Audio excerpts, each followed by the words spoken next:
Today is Sunday, February 17th, and this is Celtics Beat on the CLNS Media Network, the leading online provider of audio-video coverage of the Boston Celtics. I'm Adam Kaufman. Episode 302, featuring sporting news NBA writer Sean Devaney, is brought to you by betonline.ag. Go to clnsmedia.com/win or use the promo code CLNS50 to get a 50% bonus on your next deposit. Today's show also brought to you by The Athletic. Get 40% off your monthly subscription just by going to theathletic.com/CelticsBeat.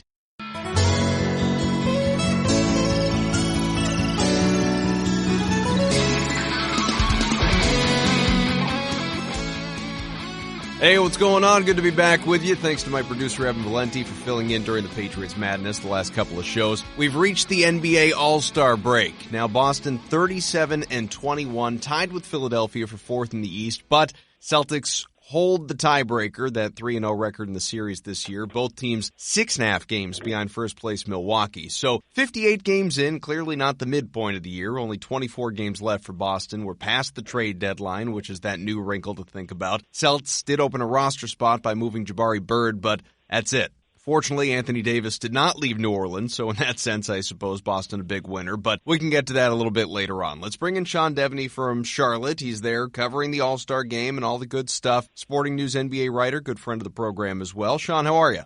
I'm doing well, Adam. How are you? Good. There's a lot with this team that has been going on. The C's have won 12 of 15. Honestly, should be a 15-game winning streak right now because you got the blown 18-point lead against the Lakers, the 28-point collapse against the Clippers after Kyrie Irving went down with his injury in that game. And then you can sprinkle in that 4-point loss to the Warriors that the Celts led late and absolutely could have won. As good as Irving was in that game, late, he had a few costly turnovers down the stretch, and so they wind up losing. So again, 12 of 15, very good. 15 in a row, I would prefer to see that, but I guess beggars can't be choosers. Even still, lots of drama over the last month during this run. How do you feel about this team on the whole right this moment? Yeah, I mean, it does still seem like a team where something isn't quite right. You know, you mentioned how well they've played over the last month and a half, 2 months, and there's no question that they're one of the top 3 most talented teams in the Eastern Conference, and they should go at least to the Eastern Conference Finals, I would say. Having said that, you know, like I say, there's still something that's not quite right with this team. There's still something, you know, as Marcus Morris said, that it's not a fun kind of team. It's not a team that really seems to enjoy playing together. It's a team that great, you know, we good qualities. Yeah, right, exactly. That's not something that you want. I mean, you could still win that way. It's just difficult. And you know, Charles Barkley was saying the other night that he was comparing this Celtics team to the 94 Suns team. If you go back in history, the 93 Suns had gotten to the finals. And the way Charles talked about it was, you know, when they came back in 94, he said things just weren't the same. You know, guys were all of a sudden they're worried about contracts. They're worried about who's getting what in terms of playing time. And he pointed out that he sees some of that with the Celtics. I think he's right. I do think that is something that is just still lingering there. We talked about it back in, I think, September, and I don't think much has changed in terms of that, even though they've been winning.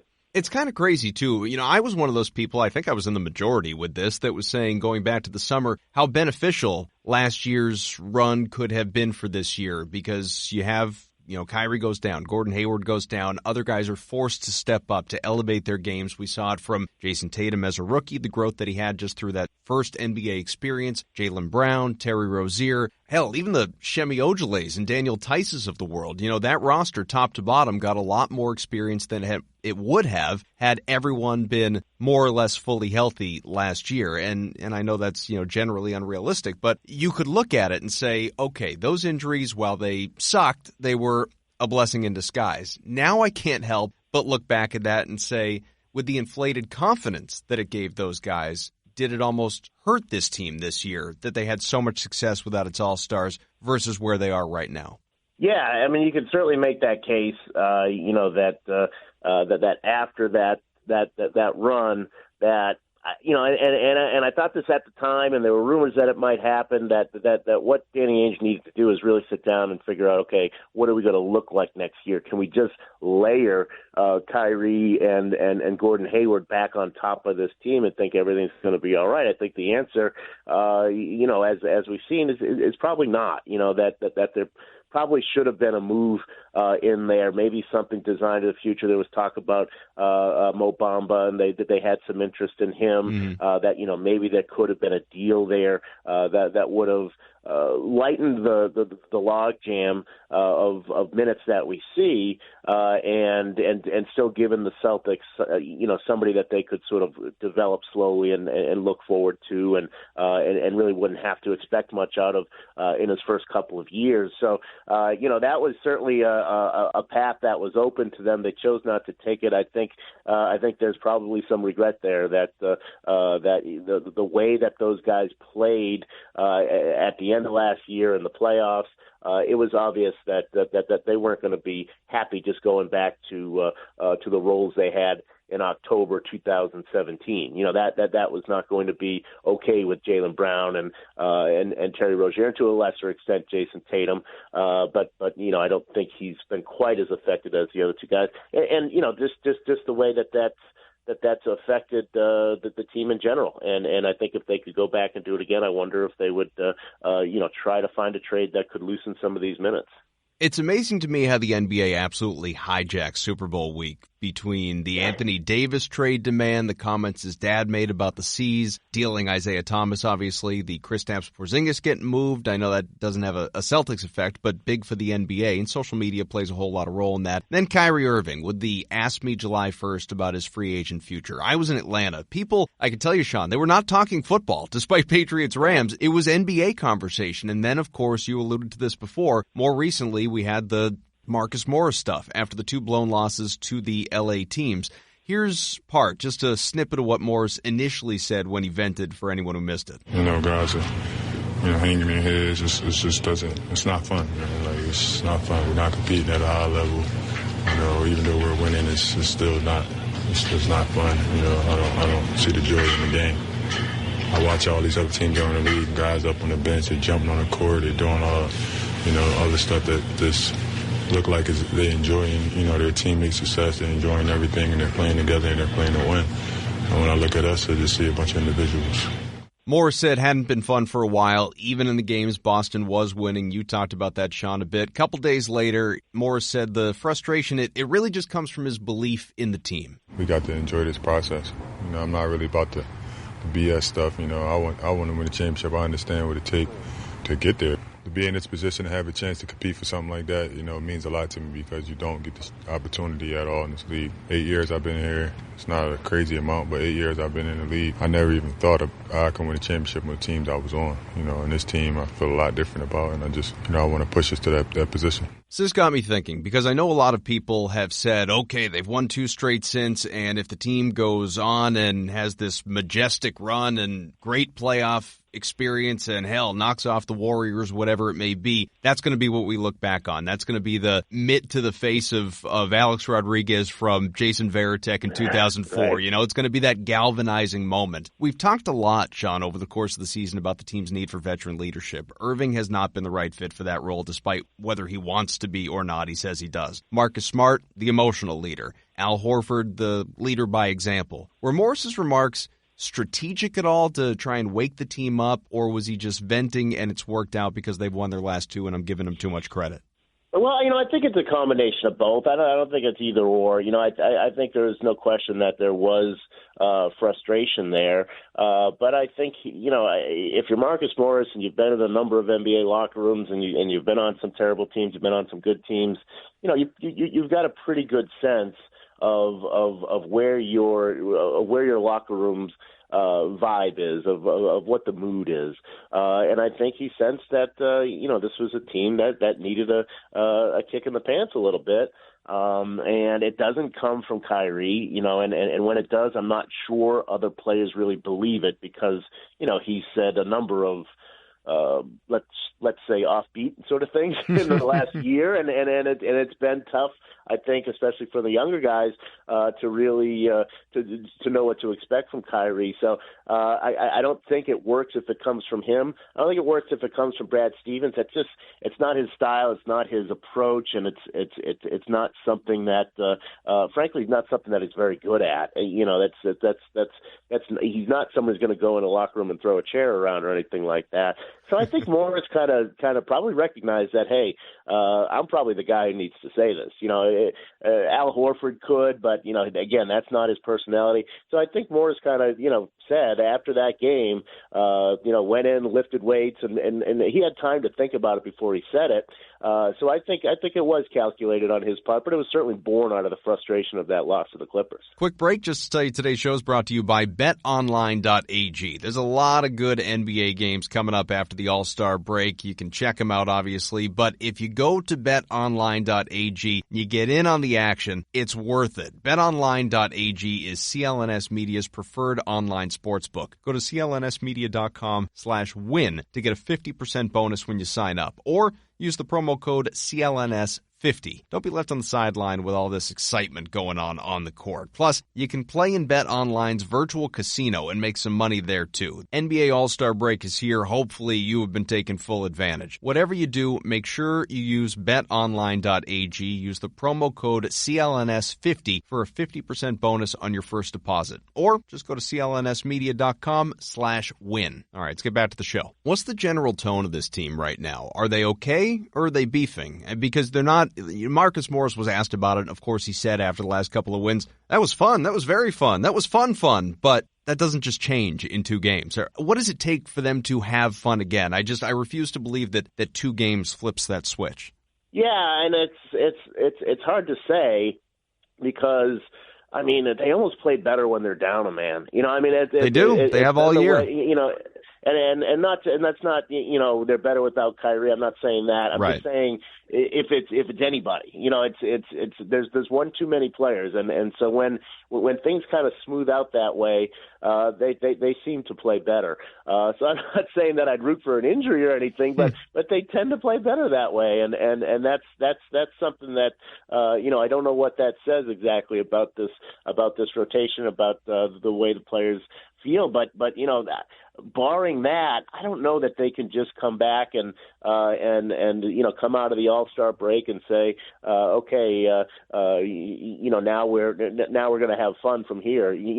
Nothing's less fun than someone telling you to have fun, right? So I don't know that it's something that really can change at this point. I wish I had the Kawhi Leonard drop of just his laugh talking about how he's a fun guy, and then yeah, right, whatever it was. But we'll get to the idiocy of that Kyrie Irving better with or without him debate, because there is a lot of stupidity that's out there. But you brought up Brad Stevens. Let's go back to him for a second, because this is a guy who I strongly argued, I don't have a vote, last year should have been the coach of the year. I made an argument the year before he could have been the coach of the year. Hell, the year before that, I made an argument that you could have put him in that conversation, or at least in the top 5. Right now, this year, he's not anywhere near that conversation. You might say that he doesn't even necessarily get enough blame for what has happened. The record doesn't look bad. 37-21 doesn't look bad, but expectations were higher that they'd be at 40, 41, 42 wins, something like that at this point, that they'd be closer to the top of the conference, that there wouldn't be all this infighting or infeuding. Maybe fighting is too strong, that guys would be more on the same page. To what degree of blame, and I know you wrote about this recently, the Celtics blame pie, the chart. What kind of blame does Brad Stevens deserve in this bigger picture of to this point, underachievement?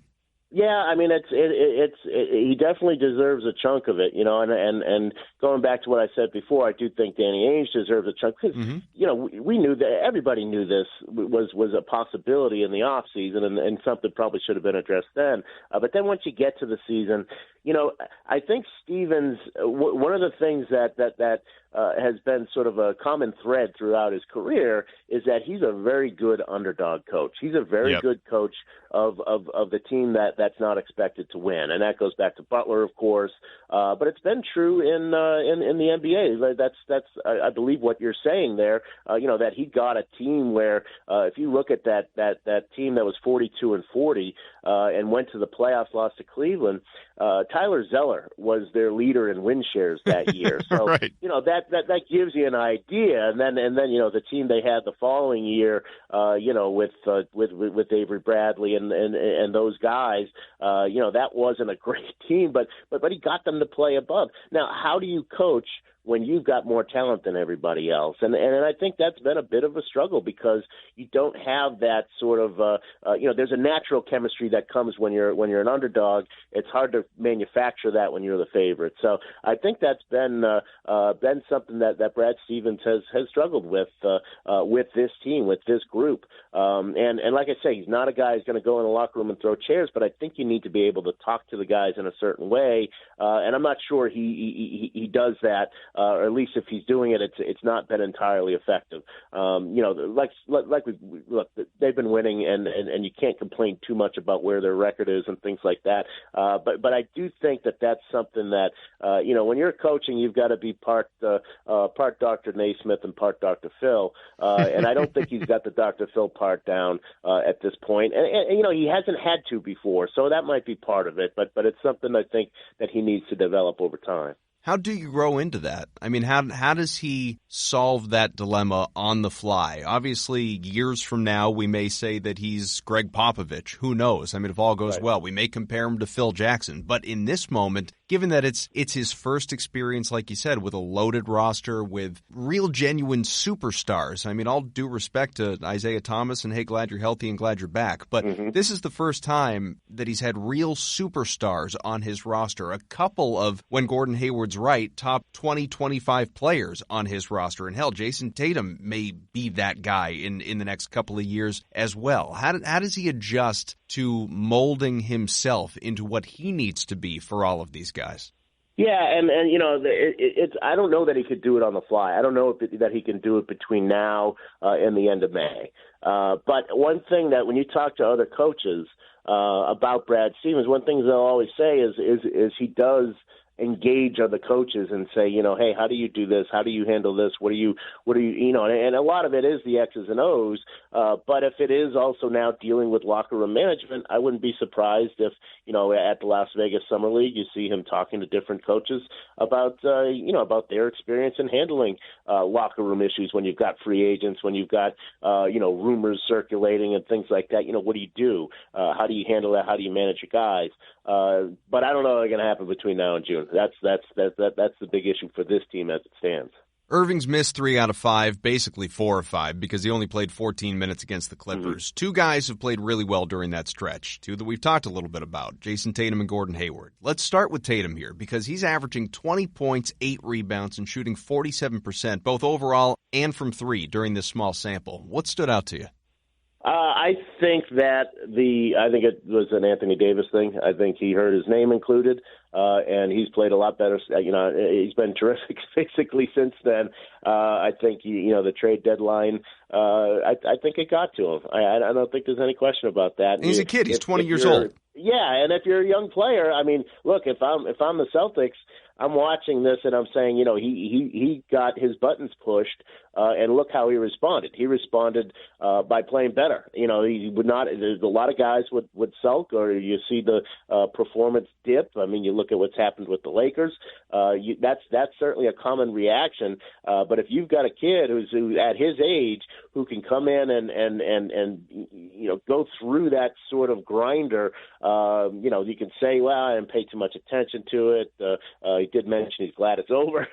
But for now, as he put it. Yeah, exactly, for now. But there's no way that doesn't affect you. Of course it affects you. And I want to see a guy who bounces back and takes that and say, okay, I'll show them. And that's what he's done. I mean, that's been an impressive part of his last few games here. Well, and then you have that report, and I hesitate to even call it a report, but it was just part of an ESPN podcast, and I don't even remember who it was at this point, but he had made the comment that the gossip, that was how it began. The gossip is that Jason Tatum wouldn't mind a trade to the Pelicans. Go be a face of that franchise because that's not something that is imminent by any means in Boston. I think that's somewhat undercutting his importance to Boston and, quite frankly, the perception of him in Boston, the fan reaction to him in Boston, and how much the front office and Brad Stevens value him in Boston. But putting that aside, no, he's not the face. That would be Kyrie Irving. So, sure, but I guess I hear that report, and my immediate reaction is, like, you can look at it two ways. And I think some fans saw it, and granted, there's no quotes. Again, it's the gossip from a report, which is just one too many caveats for me anyway. But you hear fans saying, oh my God, he wants to be traded or wouldn't mind being traded. I look at it and say, what kind of star in this league wouldn't want to be the face of a franchise? That's not saying Jason Tatum wants to leave or he doesn't want to be the face of the franchise in Boston. It's just that at 20 years old, what kind of player would not want to be the face of an NBA franchise? Like it's almost so little a report, it's common sense. Yeah, no, and I think sometimes when people are speaking on podcasts and we're sitting here, we're talking, we're doing it now, giving our thoughts, and exactly, and we would talk to people around the league, and kind of the things we say reflect that, but it doesn't mean it's like sources say. It's just sort of a casual sort of thing, and that's how I put that. Would he mind it? I don't know. I don't know that anybody's ever asked Jason Tatum that, hey, would you mind being traded to New Orleans and being the face of the franchise? I don't think anybody's really asked him that question, and so I don't know that anybody really knows the answer to that. I think he wants to, be a star. I don't think there's any question about that. And if he feels that he's got to play second fiddle or sometimes even third fiddle in Boston, then I don't think that's something he'll be satisfied with long term. But I don't think here, at his age and at his experience level, that he's necessarily saying, hey, yeah, trade me. Sean, I've had to listen to my idiot friends all year long complain about Gordon Hayward, and I have made the comment on this podcast, on Twitter, in public, going back to the summer. I've been consistent that, in my view, it'd be unfair to really evaluate Hayward before February. Well, it's mid-February.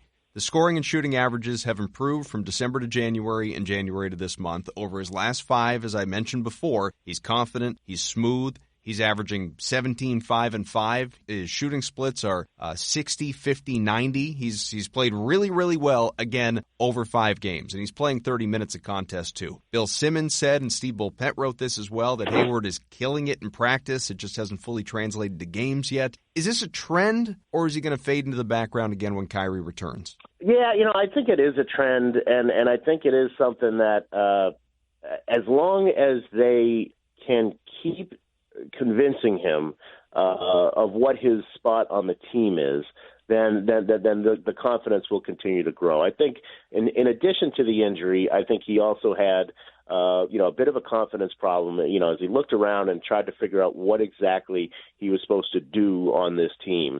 It just wasn't clear to him. It wasn't clear to anybody, really, exactly what was expected of him. As he moves to the bench, and that's not necessarily a comfortable thing either. But I think as he's grown into that role, in addition to getting more confident, just coming back from the injury, I think we've seen him, change quite a bit. I think we've seen him become a little more the Gordon Hayward you would expect. So, yeah, I think that this is something that you could probably expect to continue in the second half.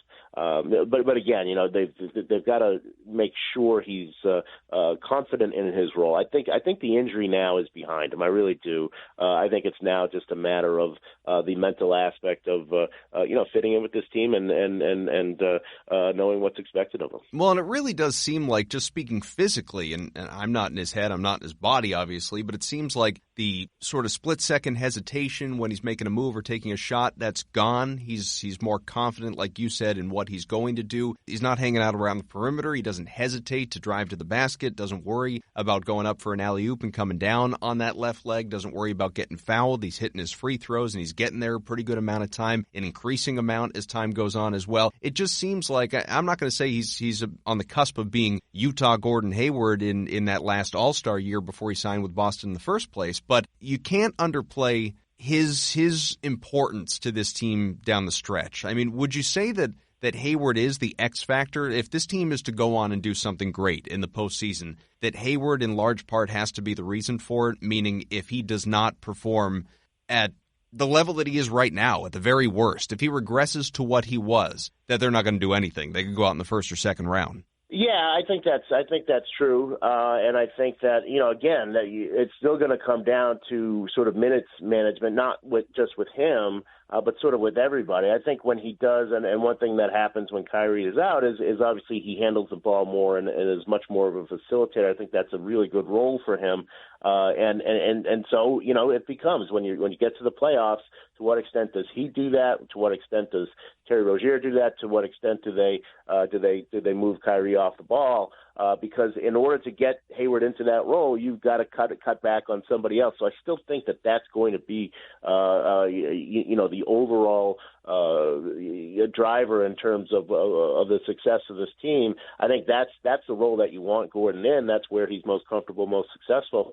But you've got to find a way to manage that, and it's still a challenge. So I would say he's an X factor, but I still think it comes back to basically the thing we've been talking about for months, and that is how do you manage the minutes with all these guys? We touched on this before, but I saved it toward the end of the show because I think it's so remarkably dumb. There has been a stupid conversation lately. It's gotten a lot of traction beyond just talking heads because former NBA players are saying it too, and that is the Celtics are better without Kyrie Irving. Danny Ainge scoffed at the idea during a radio interview and then did it again on Twitter. This is what Brad Stevens had to say. We need Kyrie to be the best version of ourselves. We all need to consistently play better as a group. But we've done that at times, and we've rode Kyrie in a lot of cases, and he's carried us in a lot of games. Sean, the scoring is more balanced without Irving. The ball movement is more fluid. Those two things you can't argue. But Boston's offensive rating and net rating are both substantially better when Kyrie's on the floor versus when he's not. And beyond the numbers, you need superstars to win championships. We know that about this league. The 2004 Pistons are the exception. They're not the rule. And I think a lot of people are putting way too much stock in last year's overachieving playoff run, this year's 9-2 record without him, largely, by the way, against future lottery teams. And also, it's pretty evident the fact that the young guys in the room don't necessarily love him. You mentioned that before. So we know it's not the closest group in the world, but to be elite, you need Irving, and saying otherwise, it's ridiculous. You can be, a 50-win team that you can be like the Isaiah Thomas team. You could be a 50-win team that gets to the Eastern Conference Finals, and that's your ceiling without Kyrie Irving. With Kyrie Irving, you've got a chance to win a championship. I mean, that's the difference. And it might look better at times in the regular season, and it might be smoother at times. And as you mentioned, the games that he's sat have really not been against the best competition.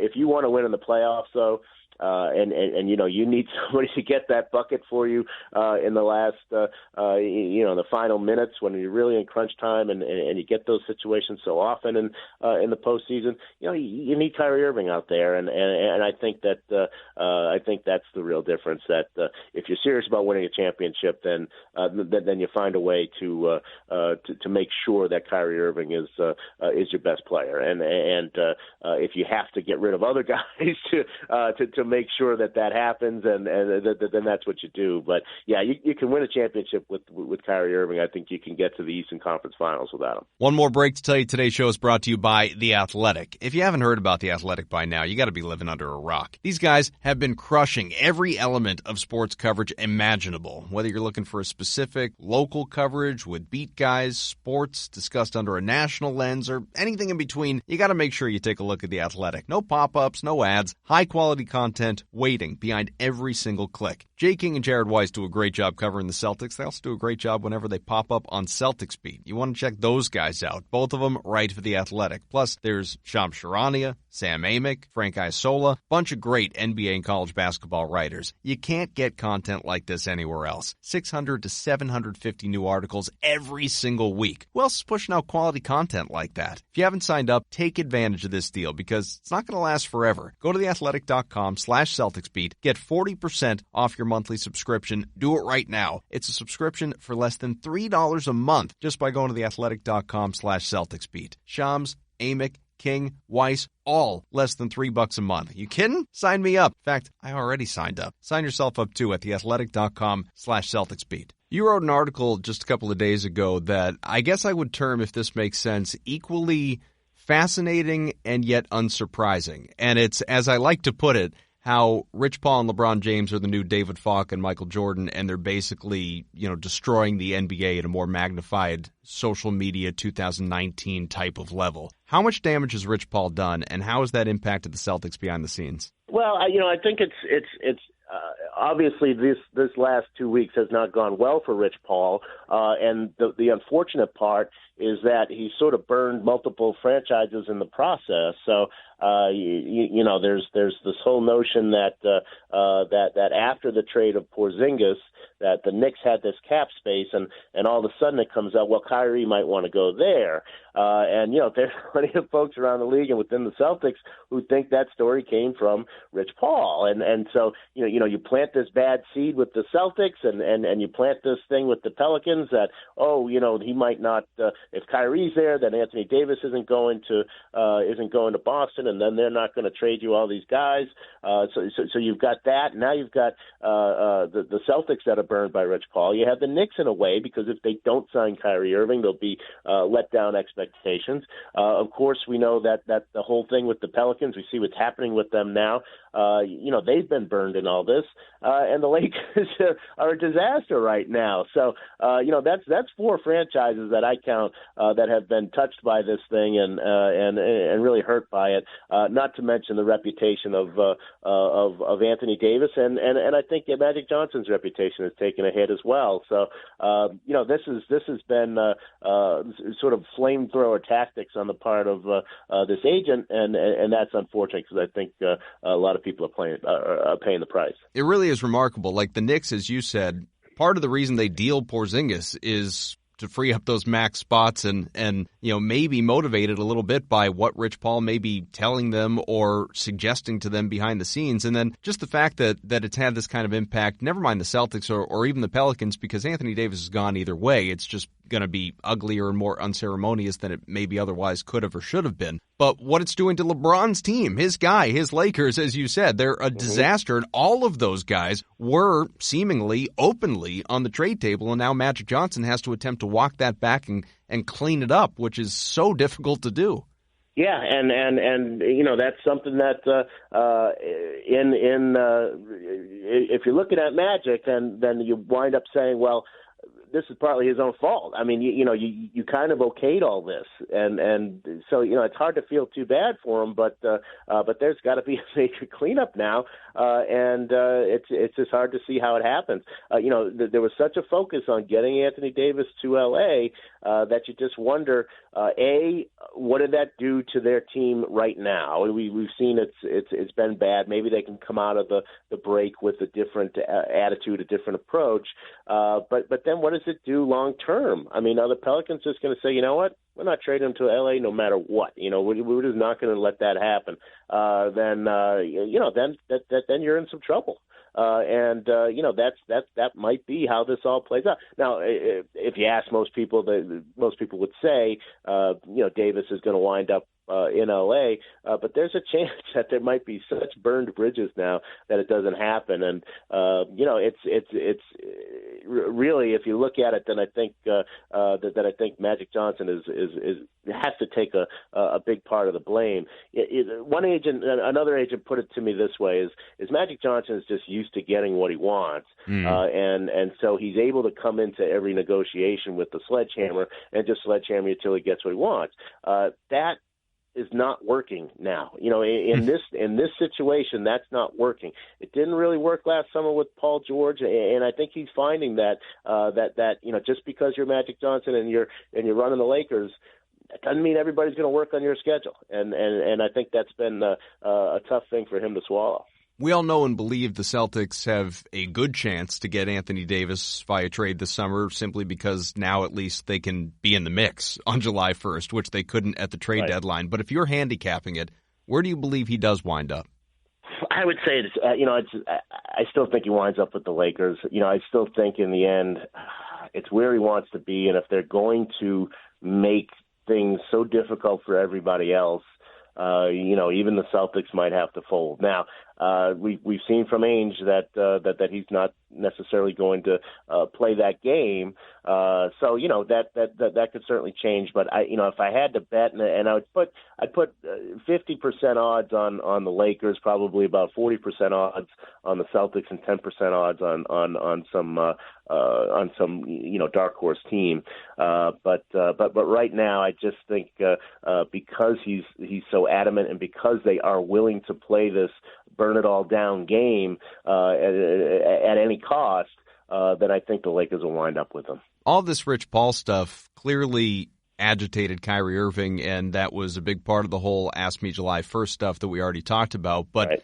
How much of the fallout is there where Irving is maybe pissed at LeBron, maybe pissed at Rich Paul, or pissed at someone with the Knicks or any other team that could be leaking whatever? Is he upset with the Celtics right now? Yeah, I don't think so. I don't think it's really anything about the Celtics. I think and I don't even think it's the media. I think the media winds up taking the brunt, and we saw that with Kevin Durant as well. Kyrie's not getting these questions every day. I mean, you go to the games, you go to shoot-arounds or whatever. It's not like he's always asked about these different things, about where he's going to go in free agency, et cetera. And neither is Kevin Durant. I think where they get tired of it is the people that are in their ear about it, whether it's in the organization or from other agents or other players. That's where it comes, and those in the media, we wind up taking the brunt of that in terms of them complaining. But I don't think if you're Kyrie that you've got any real beef with the Celtics here. It's not like they've done anything to make his life any more difficult right now. Still on the tampering front, I mean, you're there, you're in Charlotte, you won't be in the locker room, but what are the conversations going to be like in that Team LeBron room? Because he's got Kyrie, he's got Kevin Durant, who's free to go elsewhere this summer as well. He's got Anthony Davis, who, of course, as we know, wants to be traded. Kawhi Leonard, who maybe he goes back to Toronto, maybe he doesn't. I mean, LeBron, through the help of a horrible GM in Giannis Antetokounmpo on the other side, he's got a hell of a roster to play with in that room in terms of tampering in full effect this weekend. It's kind of insane when you think about it. There's tampering plenty to be had, but and the league has said this, and you can't really you can't monitor player tampering at all. And B, I don't think the league is really wants to get into that business. I mean, if LeBron is going to talk to guys and everybody knows who's a free agent, then that's just normal player conversation. You can't really police it as much as it does tick everybody off. So. I'm sure Adam Silver will be talking about that when he meets with the media, but I really don't think there's a whole lot that can be done about that. Last thing for you, as we chat right now, we don't know if Kyrie's going to play in the All-Star game after missing time recently. I'm guessing he will. We'll see. Again, the whole day-to-day thing. Brad and Danny have basically said they're in favor of it. Are they actually, or are they just doing their best to not further agitate him right now and just let him do what he wants? They don't care enough to make a big deal out of it. Yeah, I think it's the latter. I think that you've got to kind of in these situations massage the ego. Kyrie's not an old guy, right? Yeah, right. He's not an old guy, but he's certainly a veteran, and you have to respect that. And has been to the finals and sort of knows what his energy level is, where his body is, and things like that. So at some point you trust him to make these kinds of judgments, and it'd probably be best to be hands off in this situation. But is it a bad look if he plays? Like, forget with fans. I think that's going to be kind of divided, at least based on my Twitter feed. But with teammates back in Boston, is it a bad look if he plays in this game after missing regular season games? I think some people will take it that way, but watch the game and see how hard he's playing. Sure. I mean, see how much. See I mean, if he plays 5 effort minutes and then sits the rest. Exactly. Right. I mean, see what the effort level is there, and I can understand. Look, and it's sure it's partly about your brand and it's about bigger things than your team, and you can maybe criticize that, but it is also. He got voted in, and so of course you want to you want to be there for the people who voted you in. So I don't really have a problem with it. I'm sure there's going to be a segment that does, but again, I think you have to trust his judgment and kind of let him make the call on this. Sean Devaney, always love having him on, and a lot of great content, especially on the Celtics lately. Sporting News NBA writer. You can find his stuff online. Sean, thank you once again for joining the Celtics Beat podcast, as you so frequently do, and enjoy the All-Star festivities. We'll catch up again down the line. All right, Adam. Thank you. Great stuff again from Sean, as always, and a lot for all of us to chew on here at the All-Star break. There are different things, obviously, to consider down the stretch of these final 24 games. I think, on the whole, the Celtics are in a good place. I know a lot of people would disagree with me there. Or maybe I'll rephrase. I think they're in an okay place. I don't think they're in a bad place. That's really where I want to clarify. Because if they get themselves right, they're going to be dangerous. Because they're still finding a way to win, even when clearly they're not behind the scenes. So if they can get themselves, for the most part, on the same page, stay as healthy as obviously humanly possible, and we know that goes without saying, I think, coupled with Gordon Hayward's progress, if this is not a fluke, they can be a really dangerous team. But we can recap on all of that after the All-Star break and see how things are going with those first couple of games out, because it is a tougher schedule coming up. So thanks again to Sean, my producer Evan Valenti as well. Thanks to Nick, Larry, John, everybody at CLNS Media who make these shows possible, the write-ups that you see everywhere, and of course all the content online. Sean, thank you once again for joining the Celtics Beat podcast, as you so frequently do, and enjoy the All-Star festivities. We'll catch up again down the line. All right, Adam. Thank you. Great stuff again from Sean, as always, and a lot for all of us to chew on here at the All-Star break. There are different things, obviously, to consider down the stretch of these final 24 games. I think, on the whole, the Celtics are in a good place. I know a lot of people would disagree with me there. Or maybe I'll rephrase. I think they're in an okay place. I don't think they're in a bad place. That's really where I want to clarify. Online. Sean, thank you once again for joining the Celtics Beat podcast, as you so frequently do, and enjoy the All-Star festivities. We'll catch up again down the line.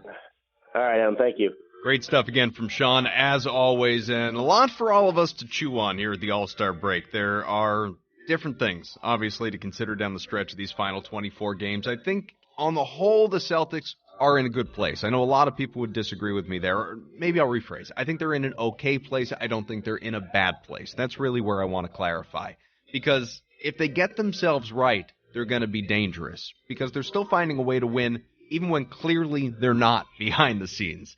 So if they can get themselves, for the most part, on the same page, stay as healthy as obviously humanly possible, and we know that goes without saying, I think, coupled with Gordon Hayward's progress, if this is not a fluke, they can be a really dangerous team. But we can recap on all of that after the All-Star break and see how things are going with those first couple of games out, because it is a tougher schedule coming up. So thanks again to Sean, my producer Evan Valenti as well. Thanks to Nick, Larry, John, everybody at CLNS Media who make these shows possible, the write-ups that you see everywhere, and of course all the content that you can find not only on the CLNS Media page, but on the CLNS YouTube page. Subscribe. You'll get a lot of locker room sound for not just Celtics, but Red Sox right now with that season getting going pretty soon.